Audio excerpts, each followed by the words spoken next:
Before he was president, Donald Trump warned the U.S. against threatening Iran with guns and bombs. He said negotiations were his forte and he could get Tehran to agree to Washington's demands.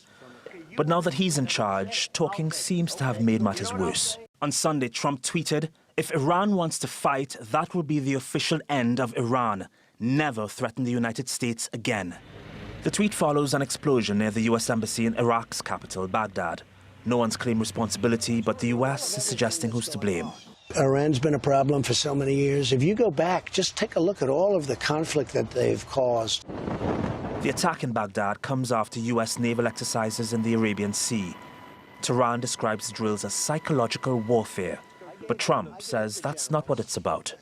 The deal that President Obama made was a horror show. We don't have good inspection rights. We weren't even allowed to inspect some of the most important sites, like military bases, certain things. In May, Iran suspended its commitment to the 2015 nuclear deal and threatened to resume production of uranium, a chemical element used to make nuclear weapons. The country's economy is struggling under U.S. sanctions, reimposed after Washington withdrew from the agreement last year. The U.S. will continue escalating the tension to achieve three goals. First, stir up domestic protests in Iran by adding pressure on the country. Secondly, strip Iran of its influence over the Middle Eastern countries. And the most important goal is to bring Iran back to the negotiating table, but under the U.S. conditions. Many countries are concerned about how this could end. The Kingdom of Saudi Arabia does not want war in the region, does not strive for that, and will do all in its power to prevent a war.